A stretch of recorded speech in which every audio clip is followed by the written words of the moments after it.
एक ही बेड पर लेटकर अपने भाई से बातें और मजाक करना मुझे भारी पड़ गया। इस बात में कोई दो राय नहीं कि संसार में सबसे प्यारा भाई बहन का रिश्ता है जिसमें निस्वार्थ प्यार छिपा होता है। हालांकि इस लड़की के साथ ऐसा नहीं है। भाई बहन का रिश्ता बहुत अटूट होता है। बचपन में वह न केवल साथ पढ़ते हैं खेलते हैं बल्कि साथ साथ आगे भी बढ़ते हैं। यही एक वजह भी है कि दोनों जीवन की अच्छी बुरी घटनाओं के साक्षी बन जाते हैं। मेरे भाई के साथ भी मेरा रिश्ता ऐसा ही है। वह भले ही मुझसे 2 साल छोटा है, लेकिन इसके बाद भी हम दोनों बहुत अच्छे दोस्त हैं। आप उसे मेरा बेस्ट फ्रेंड कह सकते हैं। वह मेरी सुरक्षा करता है तो मैं उसे सही सलाह देने का काम करती हूँ। आप कह सकते हैं कि हमारे बीच मनमुटाव जैसी कोई भी चीज नहीं है। हम दोनों ही एक दूसरे के साथ हर बात शेयर करना पसंद करते हैं, लेकिन एक घटना के बाद हम दोनों का रिश्ता बुरी तरह से खराब होने लगा। कुछ लोगों की गलत सोच ने हमारे बीच दूरियां पैदा करनी शुरू कर दी। दरअसल एक दिन हम अपनी नानी के घर गए थे, जहां किसी खास मौके की वजह से परिवार के सभी रिश्तेदार इकट्ठा हुए थे। मेरे पति बिजनेस के सिलसिले से बाहर गए हुए थे। यह सभी रिश्तेदारों के बीच उत्साह का मौका था। सभी खुलकर इस पल का आनंद ले रहे थे। मैं और मेरा भाई भी एक दूसरे को देखकर मस्ती मजाक करने लगे। हम कुछ ऐसे गेम खेल रहे थे जो हम अक्सर साथ में खेला करते हैं। हालांकि मैंने बहुत बार ऐसा भी महसूस किया है कि लोग हमारी बॉन्डिंग को देख जलते हैं। उस दिन रात ज्यादा होने की वजह से कुछ रिश्तेदार वहीं रुकने लगे। घर में 2 बेड थे और सोने वाले 6 लोग थे। ऐसे में हमने घर के बड़ों को ऊपर बिस्तर में सोने के लिए कहा और हम नीचे चटाई बिछाकर सोने लगे। चटाई भी एक ही थी तो मैंने और मेरे भाई ने यह तय किया कि हम एक साथ जमीन पर ही सो जाएंगे।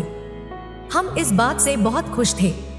हमने रात भर बातचीत की। एक दूसरे को हम अपनी अपनी जिंदगी के बारे में सब कुछ बताने लगे। इसी बीच मेरा भाई भी मुझे उस लड़की के बारे में बता रहा था जिसे वह पसंद करता है। हमारी बात चल ही रही थी कि कुछ देर बाद मेरी माँ ने मुझे अकेले में बुलाया और कहा कि सारे रिश्तेदार हम दोनों के बारे में कुछ अजीब तरह की बातें कर रहे हैं। माँ ने मुझसे कहा कि कुछ लोग कह रहे हैं कि मैं बहुत बड़ी हो चुकी हूँ और शादीशुदा भी हूँ। ऐसे में मैं अपने भाई के साथ एक ही बिस्तर पर कैसे सो सकती हूँ। ऐसी बातों ने मुझे बहुत ज्यादा आश्चर्यचकित कर दिया। थोड़ी देर बाद मैंने देखा कि मेरी सास दूसरे कमरे में जाकर कुछ कर रही है। वह मेरे पति से बात कर रही थी और उन्होंने मेरे पति को यह सारी बात बताई। वो कह रही थी कि कैसे मैं अपने भाई के साथ इस तरह से एक बिस्तर शेयर कर सकती हूँ जबकि अब मैं शादीशुदा हूँ। इन बातों ने मुझे अंदर तक हिलाकर रख दिया था। इन सभी बातों को सुनकर मेरा भाई भी बहुत ज्यादा उदास था। उसे भी पिताजी ने बहुत सी बातें सुनाई थी। उसके बाद हम दोनों को अच्छा महसूस नहीं हुआ। यहाँ तक कि हम दोनों एक दूसरे से नजरें भी नहीं मिला पा रहे थे। इस घटना ने हमारे रिश्ते को पूरी तरह खराब कर दिया। हम कई हफ्तों तक न एक दूसरे से मिले और न ही किसी तरह की बात की। हालांकि अब हम धीरे धीरे बात करना शुरू किया है, लेकिन अब हमारे रिश्ते में उस तरह का बॉन्ड नहीं है।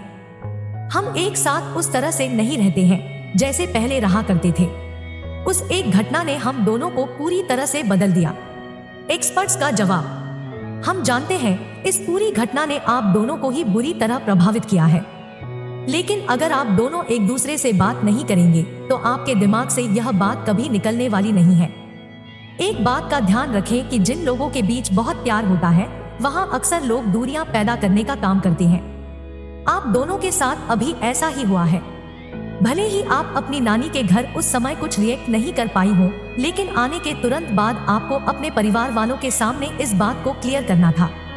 उन्हें बताएं कि आप दोनों के बीच कितना प्यार है, आप कैसे एक दूसरे को सपोर्ट करते हैं।